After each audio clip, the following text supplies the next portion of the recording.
Hello everybody, my name is Van and welcome back to another episode of Mod Mishaps, the series nobody asked for but is getting more viewers for anyways. Today, we're going to be going over another Palladium add-on, actually very similar to Alien Evo, the video I went over last time, or the add-on I went over last time. This mod is known as Gravestone HeroTime. It is another Ben 10 add-on, and it's actually one I've personally helped develop myself. So I've actually had a hand in developing this and crafting it and creating it and adding a bunch of the stuff to it. And that's why this episode is going to be a little bit of a unique one, because it's not just going to be me reviewing the mod, but kind of maybe shedding some light onto some of the neater features and how they were developed and certain stuff like that. As well as all of that, there's going to be an announcement towards the end of the video, so stay tuned for that. It's pretty big. I think at least, and you guys are going to want to see that, so just stick around and you can see what that's about. Without further ado though, let's get right into the video. So, first things first, what you're going to notice is that there's a few different blocks here that the Alien Evo Showcase didn't have, along with a kind of showcase wall showing off some of the different items. And you can see that, while it may not have as many customization options, HeroTime does actually come with a lot more different functionality. I think that's what the big difference between the mods is. I think it comes down to the customization and some of the different abilities and options that the different Omnitrixes have. But getting into abilities, first things first, what you're going to want to know to start all of this off for the mod, you're going to want to know how to get yourself a prototype Omnitrix. Now, the prototype is obtained with one of these items here. This is a Plumber beacon, or well, this is more accurately a broken Plumber beacon. But is it raining out? You just have to ruin my day? Jeez.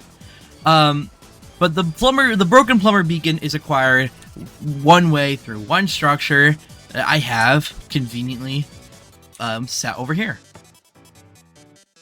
Now, this is what the Plumber X house, or the small abandoned Plumber base, looks like. It sticks out pretty well. It's just kind of this stone structure you could find out in your world. It'll have these two armor stands on it, giving you a full set of Plumber armor, plus some extra pieces like the boots or the chest plate. But the important thing is right here in the middle, this chest. Now, if I open it up, you can see there's a bunch of different stuff in here.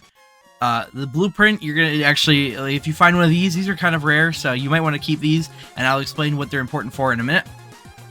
A Plumber pistol, that's pretty rare, you might want to get that. And yeah, I think that's basically everything I wanted to grab from this chest. So let me head back to the normal lab real quick. Once you've gotten yourself the broken Plumber beacon, which actually would have normally been inside that chest, but I didn't get one. The broken Plumber beacon is one of two ways of acquiring the beacon. It's actually the only one I was going to show off, because I wasn't expecting it in a blueprint, but since I have it, I might as well show it off anyways. So, option A is to get yourself one of these from one of those X house, or one of those Plumber base chests, and to craft yourself a fixed Plumber beacon, like so. You're going to want an ecto shard on top, quartz circuit, I should say, copper, 2 redstone, and then the beacon in the middle, and that will net you one fixed Plumber beacon. Or, alternatively, option 2, if I get myself a crafting table and set that down right here for a second, if you get yourself one of these blueprints, you can craft something new with them. Or you can craft a new Plumber beacon, I should say. It's a tad bit more expensive, but I don't believe this recipe ever runs out, and it gets you the same result as a normal Plumber beacon, so hey, whatever works, I guess. It also will allow you to craft the lead variant as well, which you have an equal chance of finding in those chests. You can get the copper or lead variant for the broken Plumber beacon. There's no actual differences between them. The only difference is, in order to fix it, you simply need to get a lead ingot here instead of a copper if you want to fix that. But yeah, so that's how you get yourself just a Plumber beacon. I can ditch these now. And if I get myself a normal one, and run outside really quickly, and right click in the air, you can hear a noise start to play. and your device will break again, and you can see in chat it says Protocol 10-2007 initiated, device inbound. Now you will get an actual achievement for this, but I already have the achievement because this is not the first time I've had to record this segment of the video. But if I wait here a second, you can see that the Omnitrix should fall from the sky momentarily. There it is. Alright, there. If I run up to this thing now, you can see that there's this Omnitrix in the middle. Now, I'm actually not going to go and grab that because the version I'm playing on has a tiny bug with the Omnitrix pod where it will crash my game if I put it on. So I'm gonna fly over here and get myself just a normal Omnitrix. But if I just right click, you can see this is what the Omnitrix looks like. This is exactly what yours will look like, with the exception that your Omnitrix will be green. Like if I walk up to here for a second, now that I have an Omnitrix on, it won't leap onto me. But you can see that the Omnitrix by default is green. But if you get it from the creative inventory, your Omnitrix will have no modules or anything pre-installed with it. And what I mean by that is that if I crouch at ability 1 here, you can see that the Omnitrix will appear up on my arm, but it won't actually prime the faceplate, like the aliens aren't showing up. And that's because this is the code menu, or the access menu, whatever you want to call it. And if I press right click, just by default, like haven't done anything since I've gotten this, if I just press right click immediately, you can see that the faceplate will actually open up like Ben did in that one Omniverse episode against malware. And so inside you can see there's nothing in there. There's no badge, there's no circuits or anything, but the base Omnitrix from that pod will usually come with one of these, the broken upgrade chip. Like so if I just slot this in there, and then get myself a basic cadet badge, and then put that in there. This is what your normal Omnitrix will be kitted out like. Now, like this is called the Galvan workbench. The Galvan workbench is crafted like so, with 3 redstone on the top, 2 lead ingots on either side, 2 iron ingots in the corners, a crafting table in the middle, and then an advanced motherboard on the bottom. And if I get advanced motherboard really quickly, and show you guys how this is crafted. It's crafted like so, with 2 redstone dust, quartz circuit, plastic, copper wire, green dye, and then on basic motherboard.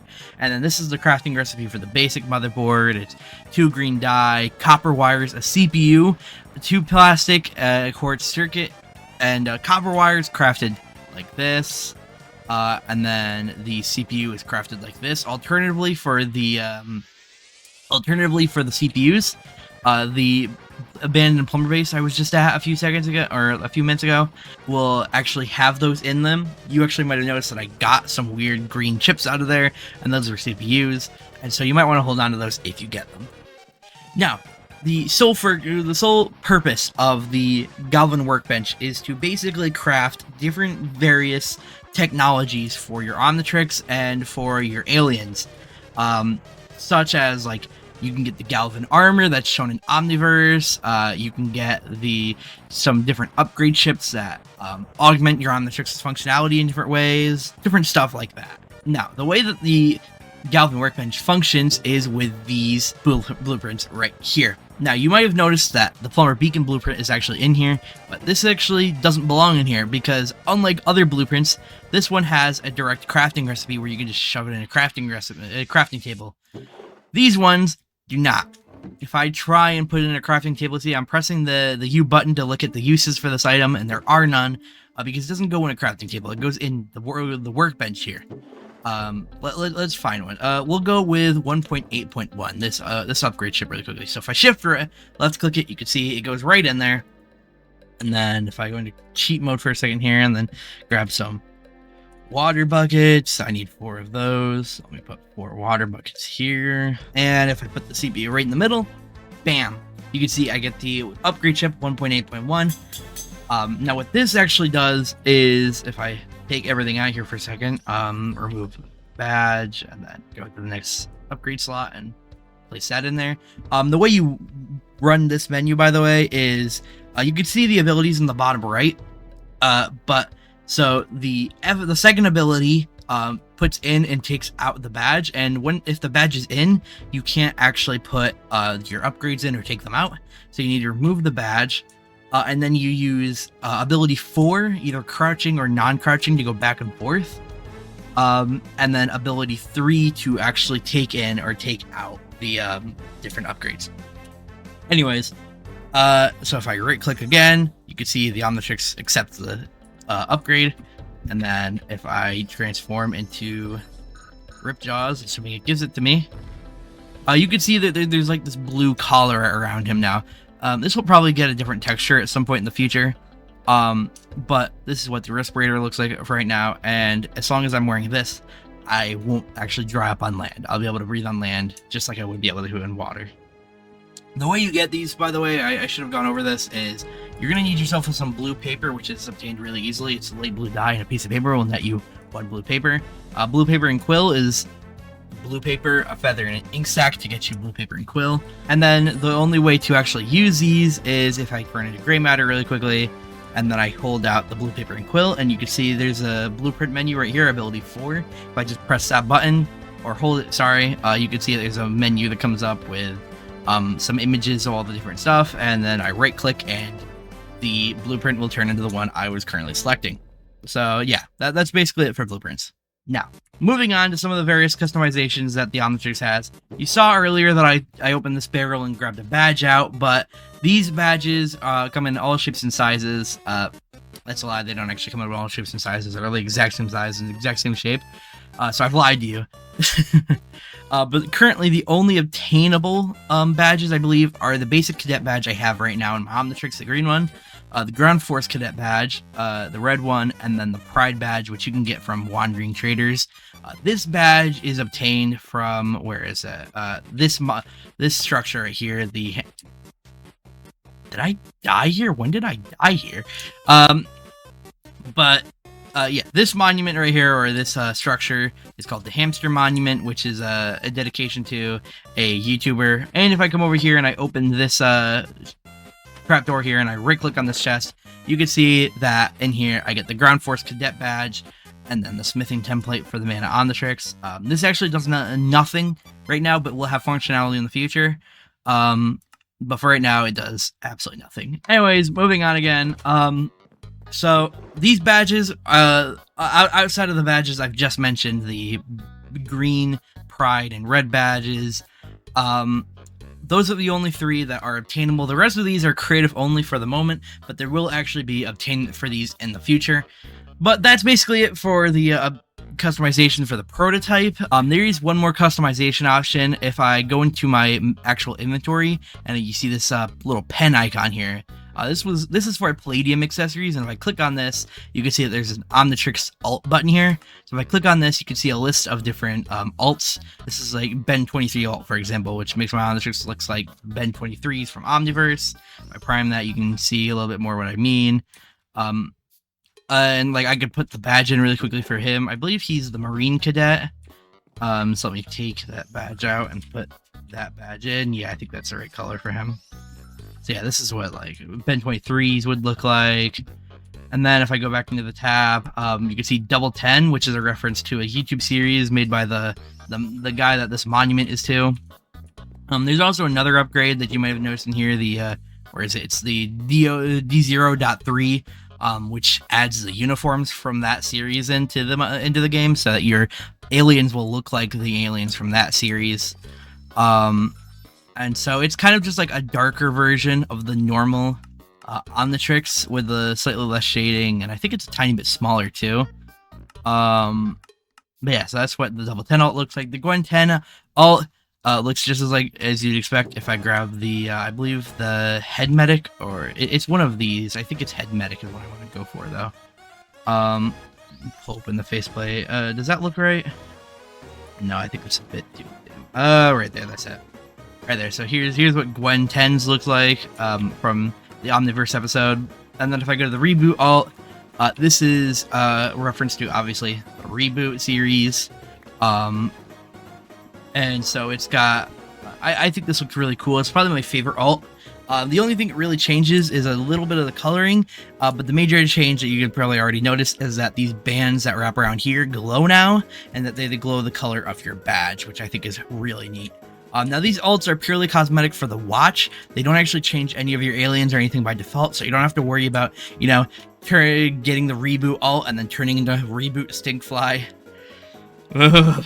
That's basically, that's basically it for the prototype, with the exception of one feature I neglected to show off, and that is the code system for the prototype. Now, unlike Alien Evo, where all you had to do is you like pressed another ability button, and then you were brought into a menu where you just scrolled up and down with different numbers, and you had all those tablets and stuff. HeroTime doesn't actually have any tablets or anything like that.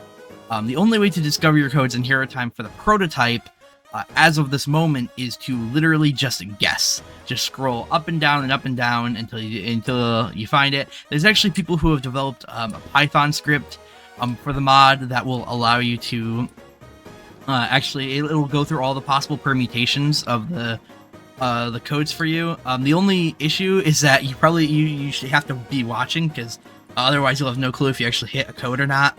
I know a story of somebody who tried to use that Python script to basically cheat the system, and ended up activating the self-destruct while he was AFK and blowing his ass up, along with, I think, like 2 other people's houses who were nearby him. So yeah, probably don't do that. But anyways, so the way you access the codes menu is the same way you access the menu for the circuits and everything. You crouch, press ability 1, and then you're brought to this menu, and then you can see up here in this top left, so you probably noticed this, there's this like UI here, with like this graphic at the top that changes with your badge and all that, and then this box here that just seems kind of empty. Now the purpose of that box is one thing, and that is to show your code inputs. So if I scroll up, for example, it's an up arrow with kind of like a mouse below it to show that you use your mouse to scroll up. And if I was to scroll down, it would do the same thing, except it's just pointing down instead. But if I do 6 ups, you can see that the master control gets enabled, and now I don't have to time out or anything. I can, instant aliens on my command, or whatever it is, Ken 10 says in that one episode. But yeah, if I can time out here now, and like basically, yeah, it's just the master control from the series. You can quick change from base form just by thinking about it really quickly. You can quick change you don't time out anymore. You can quick change while you're transformed. Basically, you just have full control of the active mode for the Omnitrix. If I go back into that menu, though, and I scroll up 6 times again, you can see it times out the master control. Now, that's my code. My code is 6 ups for the master control. It's 6 downs for the decoupling and all that, but that's because of the debugging codes. As developers, we have to use the code system quite often and quite frequently to be able to test out different functionalities and make sure everything's working. So it's just really convenient to have codes that are preset, so we don't have to figure them out every time and memorize them. So our codes are always preset to certain values, but your codes won't be. They will be 9 digits instead of 6 digits. So it'll be like up, down, down, down, up, down, up, down, up. And then I think 2 more downs or something like that. So that'll be your codes look like, or something ridiculous like that. And so the only way to actually find out what your codes are while in game is to run this function. You have to have cheats enabled to do this. But if I go to function grave.ht and I do cheats, you can see that there's this function at the bottom that says tell proto codes.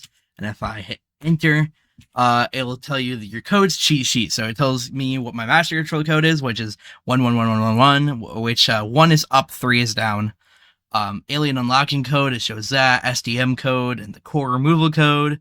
And then it's like a funny little tidbit of why up is down, like up is 1 and 3 is down.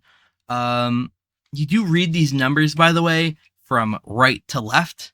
I know it's really unintuitive, but instead of going up, up, up, down, down, down, it'd be down, down, down, up, up, up for the core removal. I know it's really unintuitive, but it's because of the way that the scoreboard system, it's because of the way that the code system reads the scoreboards. We have to do it that way because of that. So unfortunately, that's just kind of the way the cookie crumbles. So yeah, that's the code system. So moving on to the next Omnitrix. I'm gonna just, actually, I'll put you there. I like you more. Moving on to the next Omnitrix. So up next we have the Recalibrated. Now the Recalibrated, unlike the prototype, currently has no obtainment in survival. The only way you can get this is through creative or through cheats. There will be obtainment for it in the future, obviously. We already have plans for that and how we want to do that. But I'm currently not at liberty to discuss those because the haters will sabotage me. So instead, I'm just going to show you how this works right now, because it's actually got 90% of its functionality already fully complete.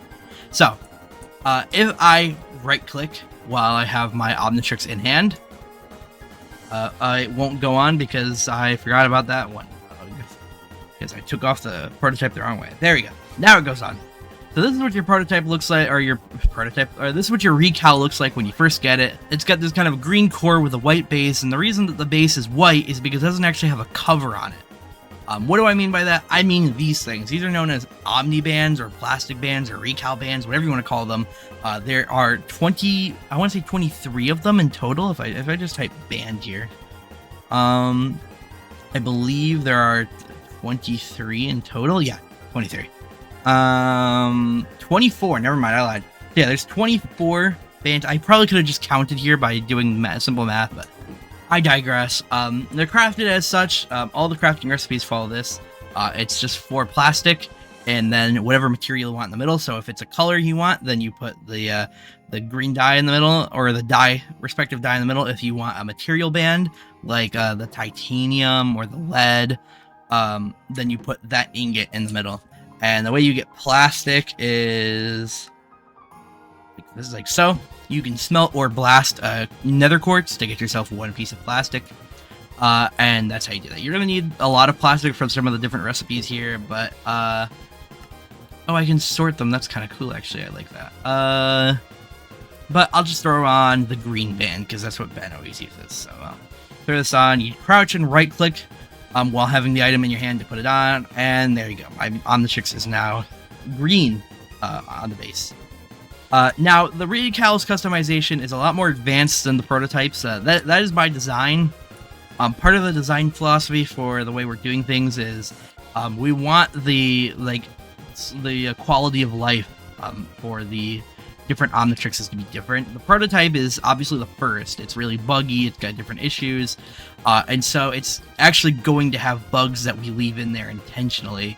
And things that we'll do that are left intentionally in there as kind of like, oh, well, that's just the prototype. That's just how the prototype works, because the prototype's really buggy and dysfunctional.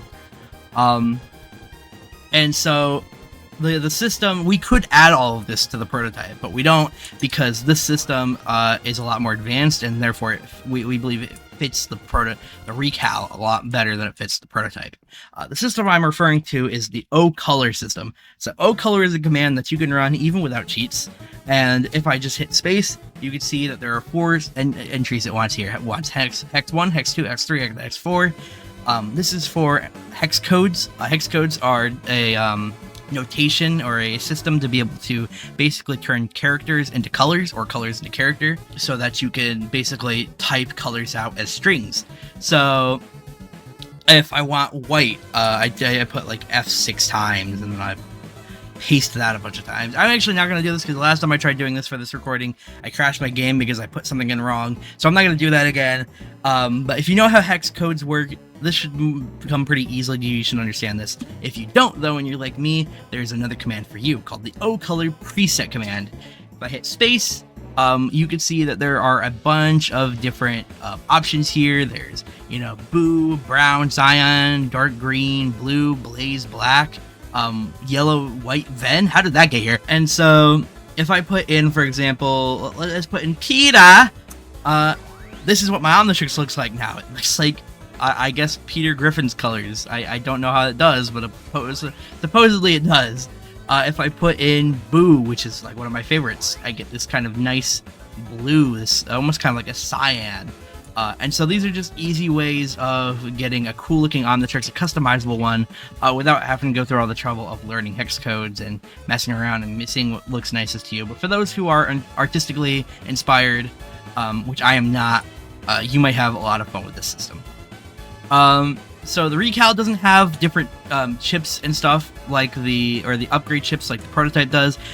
There will be a system for upgrading your prototype, or not your prototype, your recalibrated later down the line, which will have something to do with Kevin's device from the end of season, or from the beginning of season 2, when Ben is about to fight Vilgax. Season 2 of Alien Force, I should have specified. So that device will be getting added later on into the mod's development, and that will facilitate much easier customization of your recal. There will be a bunch of different stuff you can do with that. Oh, that just reminded me of something I forgot to show off with the prototype. I will show that off here in a second once I'm done with the recalibrated, though. So, if in order to access the codes for this thing, though, because it doesn't have chips, but it does have codes, in order to access the codes for their calibrated, the system is actually a lot different. It's not just crouch and then ability 1, and then boom, I get a like codes menu or something. No. There's only one time I believe the codes for the Recal and Ultimatrix are ever shown off, and that would be when Ben uses them against Vilgax at the very end of the series, or the very end of Alien Force. I keep forgetting to specify. I'm gonna give myself saturation. But if you remember what the scene I'm talking about, then you'll know already what's coming. So if I open my chat and I type Omnitrix command function, I guess I can't spell it, function override code 10. You'll see that the Omnitrix responds in chat, and there's a little voice cue that plays. What you might have noticed as well is that I didn't do exactly proper punctuation or capitalization on any of that. The codes are actually case insensitive, and they're also punctuation insensitive, so they will just ignore your punctuation. So you can be as poor punctuated as you want, and it won't matter. You can throw as many commas in between there as you want. It really won't matter. The system will just ignore it. So you don't have to feel compelled to type it exactly how I do. Just type it however feels most natural to you. If that's with no capitalization, if that's all capitalization, you do you. But anyways, I digress. You can see now that my Omnitrix has been shut off. It's like grayed out, and I can't. I've lost the ability to turn it on. And that's because we've left the active mode. Now, the active mode is basically, in Omnitrix terms, it's the green mode for the Recalibrated. It's the primary mode where you can transform in all your different aliens and all of that. And I currently don't have it because I've just swapped into command mode, or command function override. So active mode has been disabled temporarily. But I can really easily initiate it again by just doing Omnitrix return to normal functions code 10, and you see it turns right back on for me. Now my codes all default to 10, just like with the prototype where all my codes are preset. The codes for the Recalibrated for developers are always set to 10. Because that's how it was in the show. But your codes will be different. Your codes will be very harsh. Not only is it just 9 digits of 111-333-111 or something like that, it's now actually 1, 2, 3, 4, 5, 6, 7, 8, 9. It will be able to read codes, I believe it's 1 through 9. I don't believe you can get zeros in there. But yeah, you can get 1 through 9, any digit of 9-digit codes. So your codes are going to be a lot more difficult to crack, because you don't have to go through like just 1 1 1 1 1 1 1 1 1 1 1 1 3, like going through all the possible permutations. You have to go to like 1 1 1 1 1 1 1 2 1 1 1 1 1 1 3. It's like way more difficult now. So be wary of that. That'll be so much fun for you guys to mess around with now. But some of the different codes for this are stuff like if I can spell Omnitrix, decouple from user, command code 10. You can see I put a comma in there, but it doesn't matter. It will just ignore it, and it will just decouple.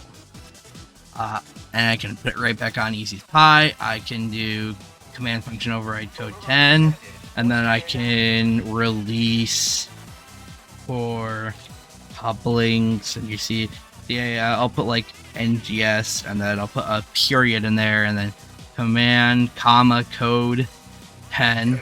And you see it still works. I'm just really stressing the way the system works. You can feel free to punctuate it however you want. Don't feel compelled to do it the way I do, or the way that the frequently asked questions in Deaded server show it. We have a wiki as well. The wiki will be linked down below. Has a bunch of documentation and a bunch of other stuff. There will also be a link to the Graveyard Deaded server where a lot of the documentation is there, and it's the best possible way to ask for help on this add-on. I'm very active in there. Dead is very active in there. Dead is one of the other people who's worked on this mod with me. And there's other people in there too who worked on it, like Splixen and Pyrogi.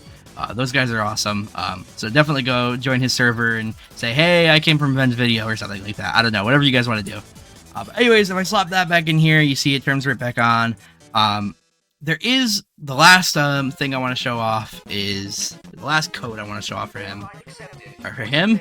Yeah, for him. For the Omnitrix is a guy now.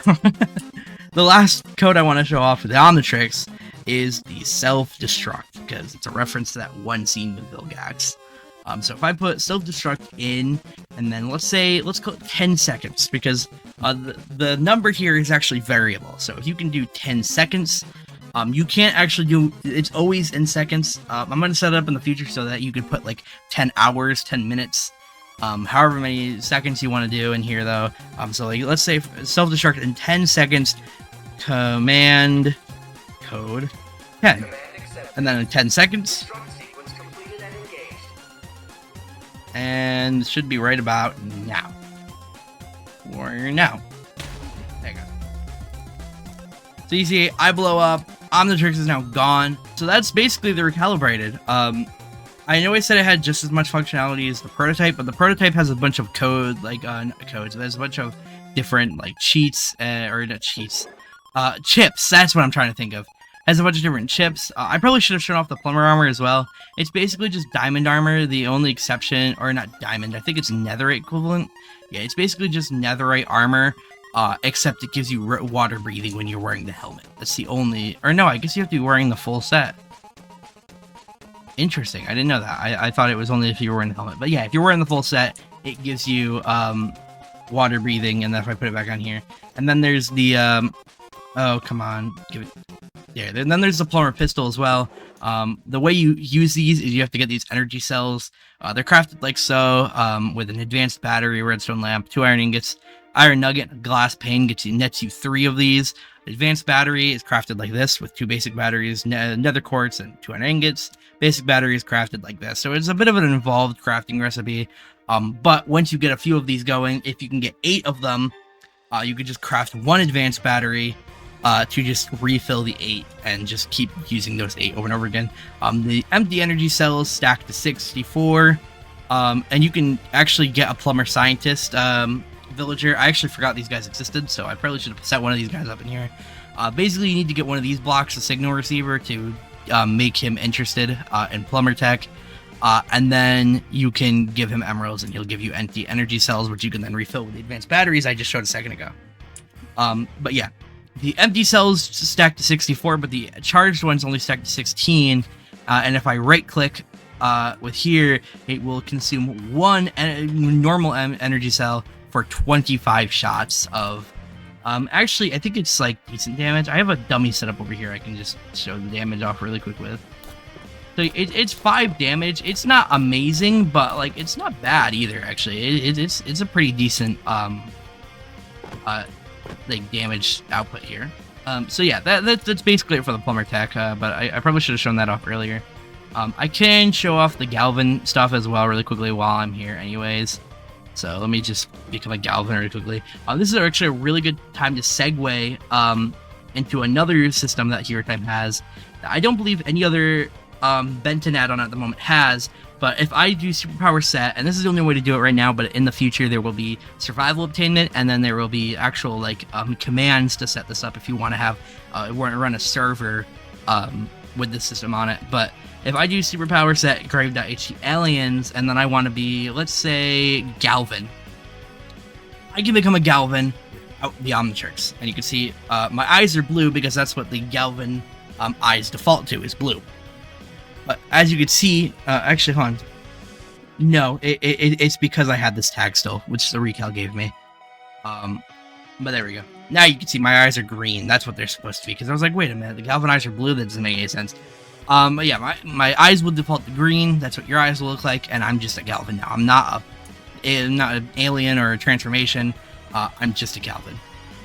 So once you've made these armor pieces with the the blueprints in here, you can just put it on like normal armor. Only the Galvan can wear it, obviously.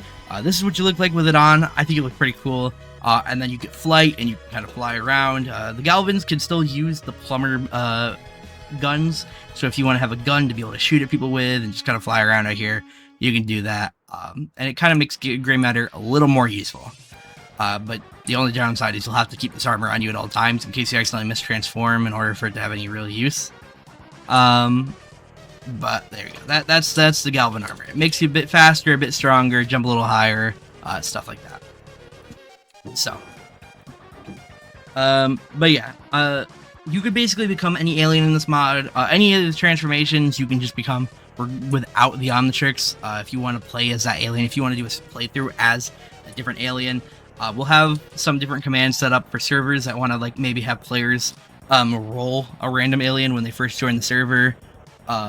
Stuff like that will be stuff that's all future content, but just know that's in the works for anybody who's interested in that stuff.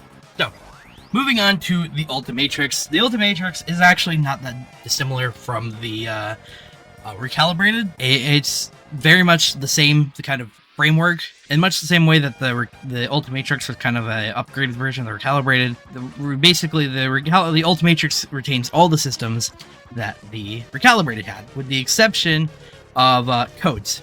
Currently, the Ultimatrix does not have a code system. I don't know how I'm going to implement that yet. I have a few ideas rolling around in my head, but if you guys have any cool suggestions for what I should do for the codes for the Ultimatrix, you let me know.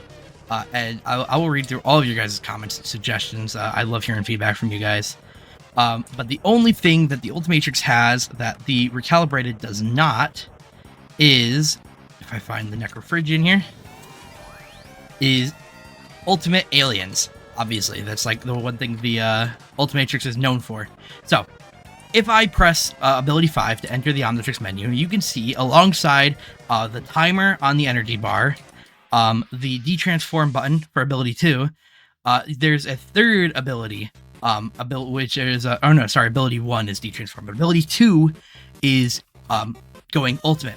So, currently, the Necrophrygian is the only alien that has an ultimate form.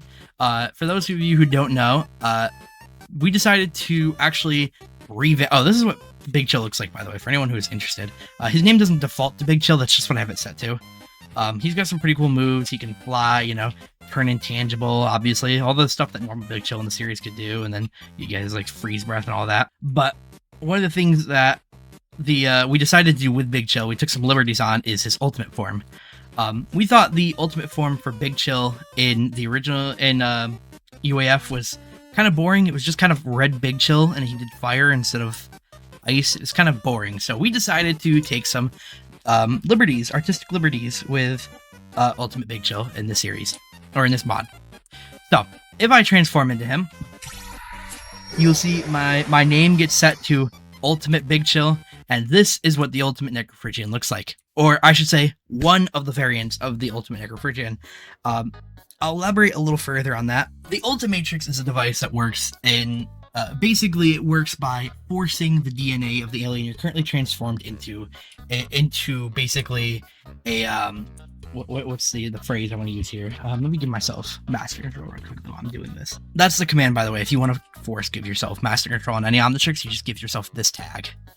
grave.omni.MC. I'll leave that in the description along with some other useful commands. But the Ultimatrix functions by simply forcing the DNA you're currently transformed into a million years of evolution in the worst possible environment, like the harshest environment, basically, forcing it to basically become more combat oriented. But the Ultimatrix is known for not being very well made. Albedo in the series, Albedo in Ben 10 didn't really know, he knew what he was doing, but he wasn't azimuth level intelligence. So the Ultimatrix is not quite perfect. And a side effect of that is, instead of just simply forcing the DNA to go through that the evolution once, it does the evolution every single time you hit the transform button, which can lead to differences every time you go ultimate. It's like the idea that the simulation can have different, slightly varying effects, or in other cases, much more varying effects.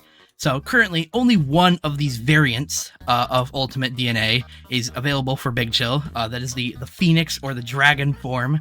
But another kind of form he'll be able to get when you go Ultimate is you'll have a chance to turn into the Bird form, or the I think there's another name for it, but I can't remember.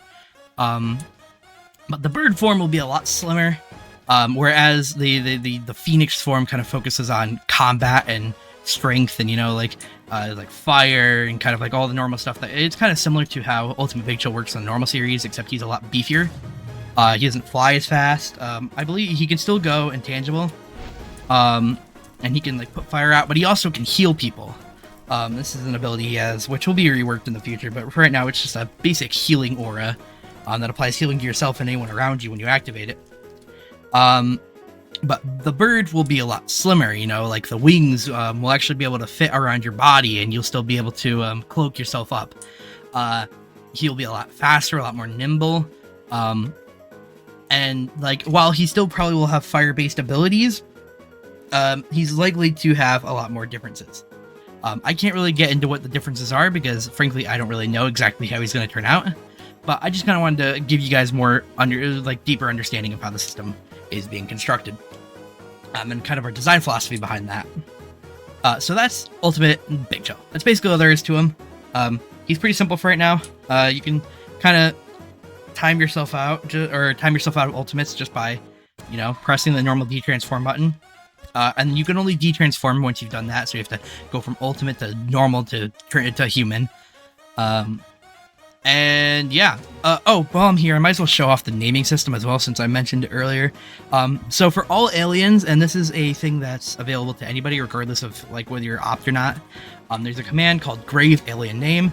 So you type grave.omni.MC, the alien that you want to change, so in this case, Necrophrygian, and then I could do icy dude. Oh wait, no, in order to do spaces and stuff, you have to put it in quotations, so icy dude.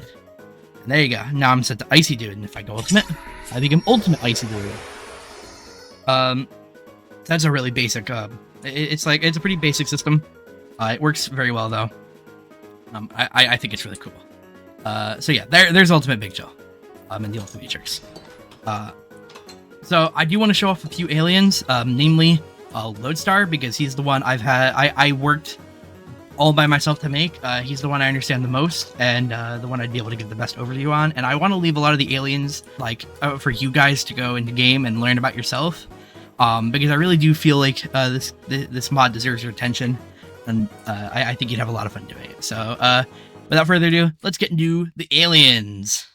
So starting off with Loadar, for those of you who aren't big fans of Ben 10, Loadar's whole deal is magnetism. He's the magnetic alien. He's able to manipulate magnetism and anything magnetic around him to be able to, lift people and objects and throw things. And actually, he's really powerful if used in the right conditions. So I wanted to try, instead of just going with the basic, picking up items or guns and stuff and, smashing two people together, kind of deal. I wanted to see if I could kind of stretch the limits of kind of the disbelief with magnetism, and just kind of stretch magnetism to its creative limitations, and see just how interesting and unique I could get his abilities, which I think I did a pretty good job with. So the first thing you might notice, by the way, when looking at my abilities bar in the bottom right, for those of you who are already familiar with HeroTime, is that I actually only have 2 moves available to me. And that there's a new little counter here, right here, that has a 1 on it with an icon. This is the new leveling system that we've implemented into HeroTime. HeroTime, instead of doing what it did before, where whenever you transform into an alien, you'd have all of their abilities immediately unlocked and available to you, HeroTime, it now gives, it has a leveling system, which is supposed to be kind of a literal indication of your experience and time using the alien, your familiarity with it. The Omnitrix will, of course, provide a base, instinctual kind of understanding to you when you transform. So you understand that, you know, the first time you transform into Loadstar, that, you know, he's magnetic and he can magnetize things, and that's why you already have access to some of his fundamental abilities.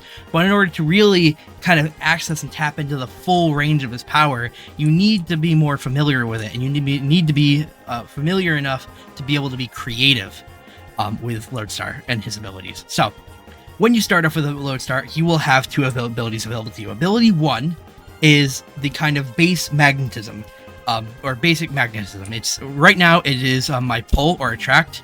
I can hold R to kind of pull objects, but it's not strong enough to pull objects or entities up or down. So you can't, unless they're already in the air, I guess. So that guy jumped and he got launched. So I guess that only applies if they're on the ground. I didn't know that, actually. It's kind of funky. I've never seen it do that before. Regardless, though, that's base magnetism. But the reason I say that it's pull right now is because ability 4 is swap pulls. Swap pulls is an ability that allows you to change the very nature of your magnetism, of your magnetic power. So if I press ability 4, or for me it's bound to X, you can see that there's a sound that plays, the icon changes to red, and my actual arm, you can see in my body, has now become red as well, or red accented. So you can see those little lines across my body that change. This is a physical indication of what power a Loadstar is using at the moment. It's to make it a little more obvious to opponents and other people what exactly Loadstar is about to do, in order to not make him too broken. So if I hold R now, or ability 1, you can see that I push entities away. And actually, if I make construct a quick wall here, there's a fun little Easter egg I've baked into this ability that not too many people know about. Mainly because I haven't really done a good job documenting it. But if I push him, he's gonna be really... I'm just gonna grab a cow really quickly because I'm not doing all that. Push him into the wall and then start walking towards him. He will begin to take damage. This is a reference to a scene in Jujutsu Kaisen where the character Gojo Satoru, basically he has this shield that pushes things away. It's not really what it does, but that's like the basic explanation for it. And he walks towards this curse and crushes it with the weight of his shield. And I just timed out. That's fun. So I wanted to throw that in as a little reference to that scene, because Jujutsu Kaisen is one of my favorite series. I love it. It's the best. But yeah, so that's ability 1 and 2. In case you haven't noticed, by the way, anybody who is familiar with JJK, a lot of some of the, or not a lot of them, but some of the powers here you can see are based off of the Limitless technique, which is why, you know, blue is attraction, red is repulsion. It's kind of like just a reference to that. That's about as far as it goes. It's just kind of inspiration I drew upon. Anyways, if I summon like an Iron Golem really quickly, I can kind of show off to you how actually, what am I doing? Function grave.ht cheats. Sorry. So you can see when I killed the Iron Golem, there's a little thing, the text that appears above my hotbar that says 58 experience obtained. There it is again for better clarity. But you can also notice that my level indicator has started to fill up with experience. And so the experience gained from an entity killed is kind of, it's an algorithm that is based on the different attributes. So how much health they have, how much damage they do, how much resistance they have, how hard they hit you, or I kind of already said that, but how much knockback is what I mean. All of that factors into the equation to basically calculate how difficult an entity or an enemy is to kill. And so Iron Golems are very tough, and they're very strong, so you get a decent amount of experience from them. But if I was to kill like a cow or something, see, I don't even get anything because it's not even an enemy. If I kill like a husk really quickly, see, I only get 12. Which isn't like a tiny bit, and you can still level up off that, but an Iron Golem is obviously much more desirable. Especially into the later levels, as the higher you level, the more difficult it becomes to actually gain experience and level up again. You don't gain less experience, but the experience required to level up again is higher. So now that I have level 2, you can hear the little chime pinged there. And if I go to Buyout Subversion, you can see the basic skill tree set up here. And so you now have access to do 2 different options. You have Magnetic Vortex and Magnetic Shove. So I'm going to grab Magnetic Shove. And you can see nothing actually changes on my hotbar because I have to press swap poles, which you can now see there's an ability. What is it? Yeah, magnetic shove. So if I go up to this guy up here, this horse, and I just hold V, you can see that the bar on the right charges up, and you can hear this noise, and then once I let go, oh, that was a really bad example, but it kind of launches them away. The closer you are, the more launching power it has. It's a little weak right now, but I have to fine-tune it to make it work nicer. Because I kind of hit this strange wall where sometimes it'll be really strong and sometimes it'll be really weak. So I'm trying to fine-tune it to get the the right amount of knockback that I want in order to not make it too overpowered. But I'm actually going to go ahead and run this command, grave.omni.MC, a max level alien, because I think you guys kind of understand the leveling system now. There's nothing too complicated about it. 10 is the maximum level that you can get to, and so now I have access to all the abilities. I can show everything off. You can see, yeah, that's really weak. That should be way stronger. Give me a second. Board player set when moving. Grave.buyout shove max. I'll set this to like. I'm actually gonna get this really quickly. What is it currently set to? 30. We'll set it to 60 really quickly. And then let's see if this is any nicer. Yeah, it's a bit nicer. So there we go. That's a lot nicer. Yeah, it's probably what I need to set it to. Actually, let me set it to 80. I'm doing a little bit of bug testing here on camera, actually, but I'll have to fine-tune this later to get a better number before I release him. But yeah. So ability 2 has also now been unlocked. Ability 2 is actually one of the later ones you get in the line. Is magnetic grab. And the reason it's one of the final abilities you unlock is because it's basically parallel processing is what it is. Parallel processing is like the art of being able to master doing two things at once. It's something that realistically is very difficult to do and requires a lot of experience and time invested into something to be able to properly parallel process. So that's why, in my opinion, it should be one of the final abilities you unlock. So grab, if I press F, or ability 2, basically uses both push and pull to keep something in exactly the same spot where when you pick it up. So it stays exactly where you want it to be. And you can use scroll to adjust the amount of push and pull you're using to bring it closer or further away from you. And the reason this is super useful isn't just for drawing things in or pushing or sending things away, but also because the further away something is, the more leverage you have. And the unique thing about this telekinesis that old mods like Lootcraft didn't really have is that the momentum carries after you let go. And so I can literally flick my cursor to send things. And it's set up right now so that the smaller something's hitbox is, the more momentum you're able to get out of it. So something like a horse may be a little bit heavier than a pig, which I'm able to absolutely send. Oh my god. Oh, I can save you. I could not save you. Ruben! Oh, Ruben's dead, chat. We're cooked. But yeah, that's magnetic grab. It also works if I get myself a iron block. It works on blocks as well. It's a bit finicky at the moment. It likes to try and put itself down the second you pick it up. But it does actually work on blocks, and you can throw them all the same, and when they hit the ground, they will place themselves down, just like a normal block would. So yeah, nice and simple. So, that's magnetic grab. There will be another ability called magnetic tornado that will be the crouch variant of magnetic grab. I kind of have the conceptualization for it right now as an ability that will pick everything up around you and begin rapidly and violently spinning it around at incredible speeds to basically deal damage and shred any targets within radius.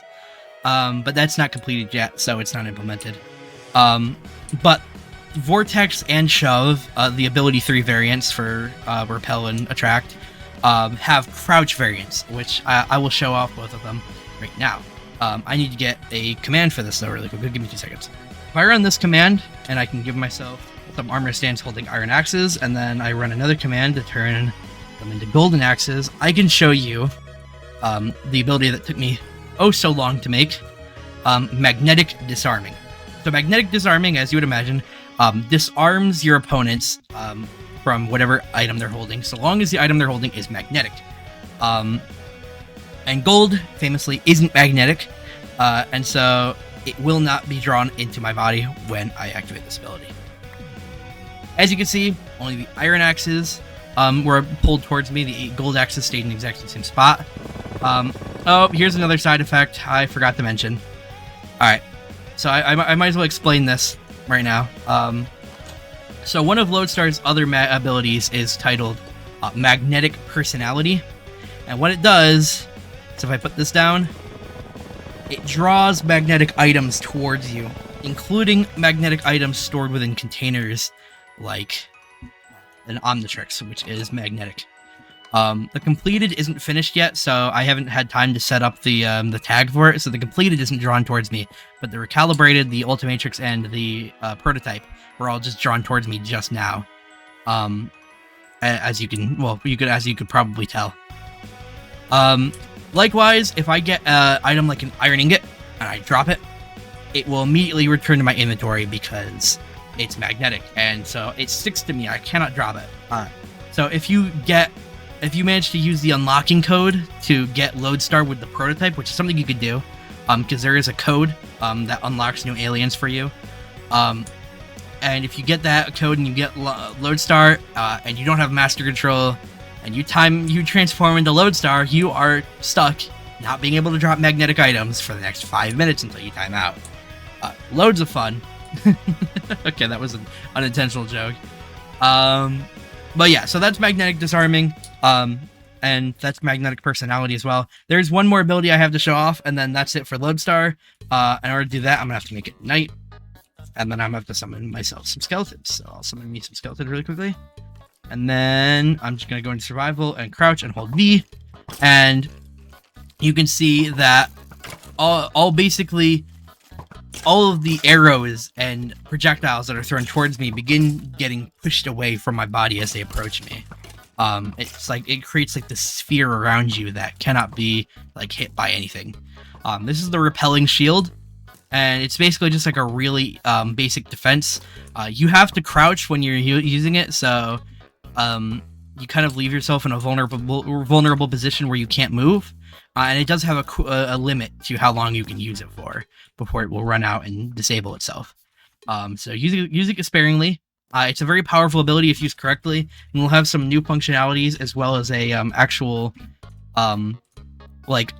model to it when finished. So it'll have like this cool effect around you that looks like a sphere, and so that is Loadstar. That's Repelling Shield, and that's his final ability that I have.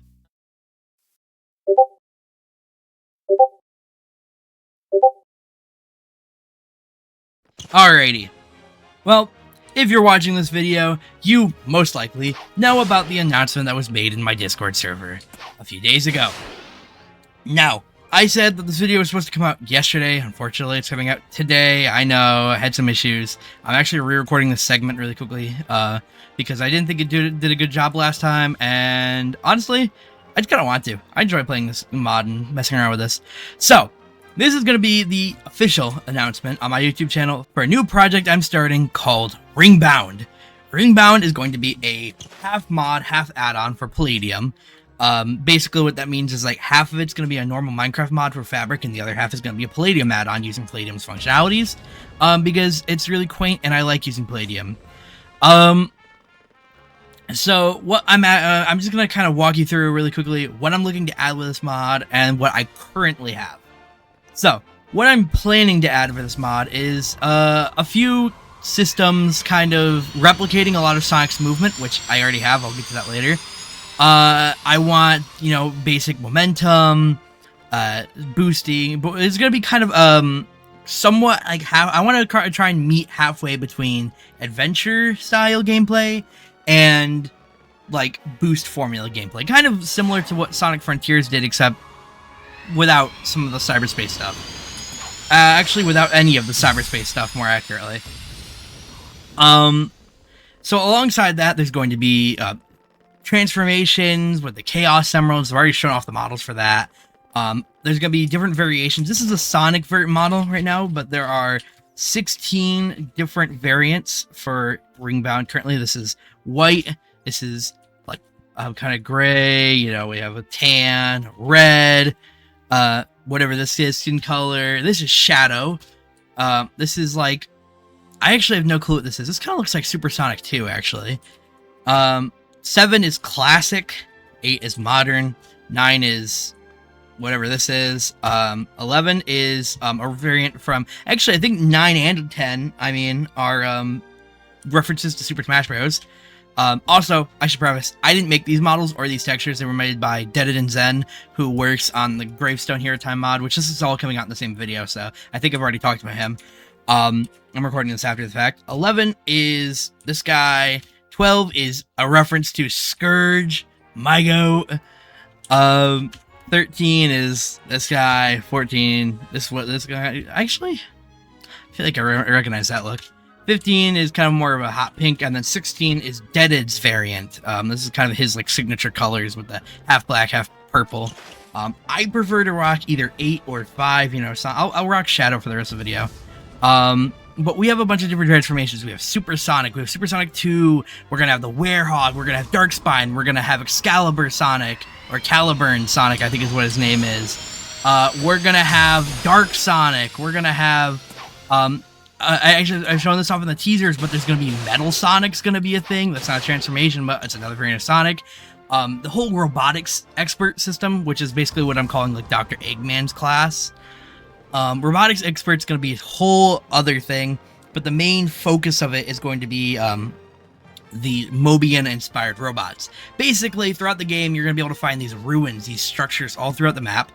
They're going to be randomly generated, and you'll be able to find, like, kind of fossils of old creatures from a bygone era. And using these fossils, you can either combine them with the power of the Chaos Emerald and some science to be able to transform yourself into one of these creatures, or you can scan its biological data and begin to reconstruct an approximation of its abilities. And that's how you get the Metal Sonic variants. So there's going to be Metal Sonic, which will be kind of like a balanced version of the robot. There's going to be Mecha Sonic, who's, you know, big and tougher, and you'll sacrifice handling and speed, but you'll increase durability and strength. There's going to be... Oh, it's Megasonic Mark II, I think is what it's called. He's like the silver guy who looks more like classic Sonic. He'll be a lot lighter, and he'll actually be faster than Metal Sonic. But he'll have much weaker durability and stuff like that. Saying faster than Metal Sonic feels a little weird to a lot of people I know. But I am actually going to have Metal Sonic be probably the... I don't know. He's going to have some weaker aspects to him. One of the things I'm planning on implementing that will make him weaker is connectivity or connection range. Basically, these robots are not actually going to be getting inside. You're going to be controlling them with a remote. So they have a radius in which your connection, like the farther and farther away they go, their connection, you'll be able to have like input delays and stuff that I'm going to replicate. And he'll be weaker, and he'll have a battery. He'll run out of power. Eventually, if he gets far enough away, he'll actually just disconnect, and you won't be able to control him at all. He'll turn back into a puppet. But that's Metal Sonic. And Metal Sonic will have probably the weakest battery and the weakest connection range compared to the other two variants. There actually might be more than two, but that's just the two planned variants. And the reason for this is because Metal Sonic can do something with the Chaos Emeralds. He can actually harness and control the power of the Chaos Emeralds, which other two won't be able to do. So we'll be seeing Neo Metal Sonic. We'll be seeing Super Neo Metal Sonic. We'll be seeing the Metal Overlord, possibly. I don't know about that quite yet, but I'm going to see what I can do there. He'll be getting a bunch of different transformations, different abilities. You'll be able to upgrade all of these guys with different attributes and modifiers and chips and other things that you'll be able to add, just like in the games.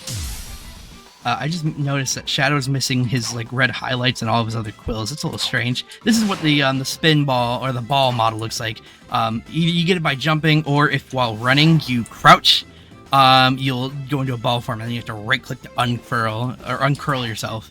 And when you're in your ball form, you can't boost. So that's kind of the idea. Is that ball form will be more akin to adventure-style gameplay, Basically the attributes of your player will be different depending on what ball mode you're in. If you're uncurled like this, you're just running around, it'll be closer to the boost formula. If you're curled, you'll be closer to the adventure formula. Your gravity will be different, you'll be able to jump higher, roll down hills. Boost formula will stick to the ground a lot more effectively, but the ball mountain mode will be able to launch off of cliffs into the air just like you could in the adventure titles and stuff like that. I'm not going to spoil everything because I have a lot more in store. There'll be stuff with the Chaos Emeralds and Inhibitor Rings, and a bunch of other stuff. You'll be able to craft different shoes, you'll have the soap shoes, and all of that, but that's just future plans. I just wanted to get all of that out there so that you guys can really understand the scope of what this mod is going to cover. There will be other levels and stuff that you'll be able to go to the different dimensions to be able to go to like Green Hill Zone and like Emerald Hill and like all like you can go to the Frontier Island, you can go to Sky Sanctuary, but there's all of that. That's future stuff though. I'll quickly go over what I have currently. It's not a lot. I had to actually delete a bunch of stuff because my mod wouldn't load this morning when I tried to get on so I could record this. So I have a bunch of stuff. I had a bunch of stuff, at least I was going to show off, that I can't anymore because I had to get rid of it temporarily. I had a basic spring setup that you can like bounce off and like dash pads and stuff like that. But I digress. I'll just show you what I got for right now. So right now, the control for the hedgehogs are it's pretty simple. When you're running, you will see, actually I can visualize this for you really quickly. There is a score called grave.hedge.speed. This is your speed, like literally, as you could probably imagine, it is your speed. The higher that number is, the faster you run. This is probably a bad map to choose, but it will change depending on your action. There you go. I just started flying like an idiot. It will change depending on the different actions you take in the game. Or like if you're running downhill, it'll go up faster. If you're going uphill, you'll begin to lose momentum the steeper the hill is. Right now, Sonic does have a hard cap to his speed. It is 211. I think it's about 1.5 blocks per tick, I think.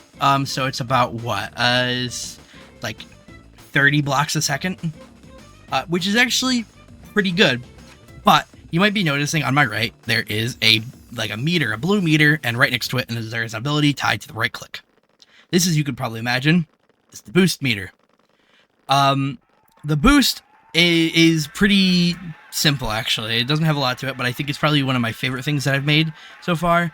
Also, he does get a cool custom running animation, the faster you're running, and a skidding animation, all that. So this is what you look like if you're under 70. Second you hit 70, he takes like the modern Sonic like arms back pose, the Naruto run, and he gets this really cool dust trail behind him, which looks really cool at high speeds.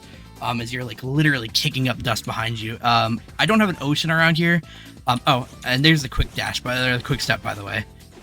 Once you hit above a certain speed, you're able to just start quick stepping. I mean, jeez, you're able to just start quick stepping left and right to really quickly be able to dodge targets. Because I found I was hitting trees a lot, and I'm like, why don't I literally just make a quick dash? Did I just call it a quick dash again? I'm gonna lose my mind. A quick step. Now, boost is pretty simple. Okay, I don't know why that wasn't loading in. Boost is pretty simple. If you're under, I believe it's 120, it will just, or sorry, 130, it will just put you straight up to 130. So if you really quickly want to just get up to speed, you can just boost, tap the boost button, and boom, you're almost at max speed already. Now, you'll sacrifice at higher speeds, maneuverability, and being able to turn, and a bunch of different other stuff. So there are times when you're going to want to take things slow. And the speed is really, I kind of was inspired by Unleashed, because I've been playing a lot of Unleashed recently. I've been playing Unleashed and Frontiers a lot to try and kind of understand and being able to like grasp the systems I want to implement and take over. Unleashed is, to my memory, my favorite boost formula game. Frontiers is like kind of my open world inspiration, because Minecraft is an open world, and at some point I'm going to actually reinstall Adventure 2 and start playing that again, so I can kind of get an idea of that formula. But just like in Unleashed, you're not always going to want to be boosting all the time, because once you start boosting, you'll lose the ability to turn, basically, and you're going to start going incredibly fast, like uncontrollably fast. Let me just kind of showcase what I mean. So, when you use the boost, your max speed I'm actually going to stop for a second because I don't want to show off the boost jet yet. But your max speed's going to shoot up to about 300, which is about 40 to 50 blocks per second. I think it's actually 45 blocks per second at 300. And once you hit max speed and you sit there for about, I think it's half a second, you'll activate what is called the boost jet. The boost jet it takes about 10 seconds to ramp up to, but once you hit the boost jet, imagine your acceleration is like, you can see my cursor here. Imagine this is your acceleration as normal Sonic. You start at the bottom left corner and you just go all the way up to the top. And that's normal Sonic without boosting. The acceleration with boosting is also really similar. It just increases your acceleration to a straight line until you hit your top. Let's call the peak right here. This is 300 where my cursor is right now. Once you hit 300, basically your acceleration stops going up at like this nice rate and shoots right up into the sky. Once you hit 300, the boost jet activates. It's kind of, you can tell if it's active or not based on the noise that plays, that kind of like air whooshing by, that like literally the jet noise that plays. It sounds like an aircraft. And that's basically when you start losing immense amounts of control. So if you need a quick burst of speed without losing too much maneuverability, you can get about 5 seconds of that, maybe 10 seconds. As long as you don't hit the jet. The second you hit the jet is the second you start losing maneuverability. So keep that in mind. That's something I really want to create a lot of opportunities here for skilled gameplay, for nuance, for people to be able to like really take control of Sonic in their own way and like have to think about this different kind of stuff. Because I've seen the skill of Sonic players and I've seen what you guys can do with speed runs and different tactics and stuff. And so I'm trying to create as much room for you guys to be able to really just do whatever you want with this character. But let me just show off what it looks like once you hit the boost jet. So I'm going to dash up here or boost up here. And you can see the second I hit 300, my speed just skyrockets up to 500. This is, at last measurement, about 100 blocks per second, I believe. Or maybe it's like 80. I can't remember. This is nigh uncontrollable speed. It's insane. It doesn't look like a lot right now because this is super flat. And I just ran out of boost, so I'm back down to 211. And you do actually have a boost meter that goes down. It's basically the forces, or not, not forces. It's basically the Frontiers formula for boosting. You boost till you hit your bottom, and then once you bottom out, about a few seconds later, your boost will start to naturally recharge. You can augment that recharging with rings. If you get more rings, it'll just start going up faster. And that's just how the boosting works. But you could probably tell just by looking at the grass just how fast I'm going here. It's a little difficult to tell without more landmarks, but this is stupid fast. If you knock into, like, villagers or different entities and stuff, they'll be knocked back. Like, look, see? If I run into him right now, he'll be... Oh, wait, hold on. Was that one of the features I lost? Might have been one of the features I lost. I think it was one of the features I lost. That's so upsetting. Here's some dust, man. Have fun with that. Poor guy. I guess that was one of the features I lost. One of the features you will have then is if you knock into entities while going at that high speed, they'll take damage and they'll get knocked back away from you. So you can boost it through enemies just like you could in most of the boost formula games. Then, of course, if I jump, it's a little finicky right now. But if I jump, I turn into my ball form. If I jump and press jump again, I will dash. This isn't a homing attack. Homing attack will be a different thing that's not completed yet. But this is a dash. It's kind of a short burst of speed that just allows you to kind of reposition yourself. So if I'm trying to go over here, let's say I want to get over behind that corner, but you see it's obscured. So I jump here until I see it, and then I'm terrible at this game. So I jump like over here, and then I can shoot back over there. It just kind of allows you to quickly change your direction. I know it's not really something Sonic does too much in games, And there's a quick showcase of the stomp, which has its own animation I'm very proud of. I know it's not really something Sonic does in too many of the games, but trust me when I say this is seriously necessary for Minecraft. I tried playing through normal Minecraft terrain, especially 1.20, with a lot of the hills and stuff and the mountains you can get in terrain generation. This is so very necessary. To be able to climb up stuff and be able to really like take advantage of the maneuverability Sonic has, you're gonna want to be able to reposition and reorient yourself at any time like this. As per most Sonic games, you only have one charge of boosts, and like there'll be an air dash later on. It was one of the features that got removed. It looked really cool, and the difference between the air boost and the dash, or the air dash, or whatever you want to call it, is that the air dash doesn't have, it's not nearly as, you don't get as much velocity. You can go further with the air boost. But the air boost can't travel up and down. It locks you to this kind of perspective. So you can only go straight forward with it.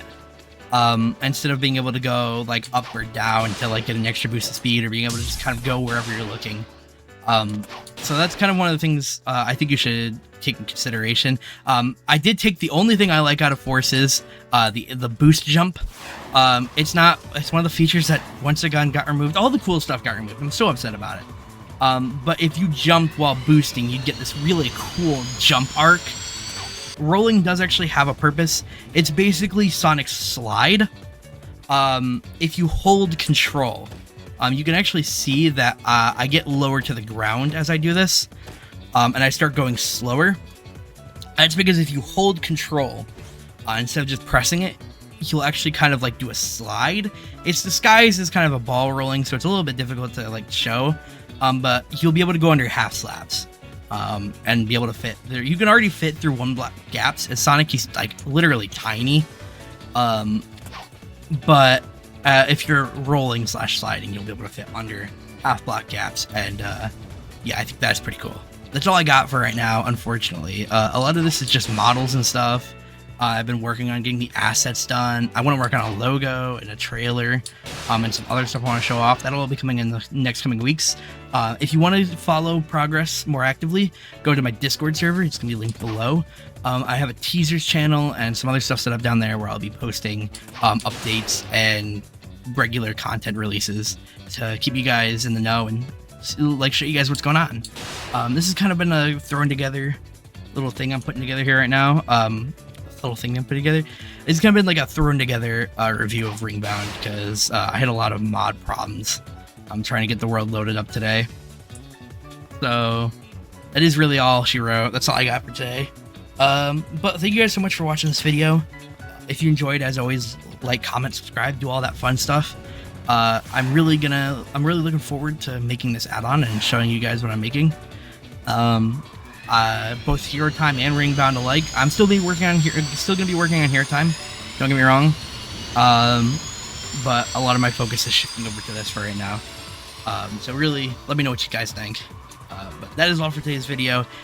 Thank you guys for watching, and goodbye.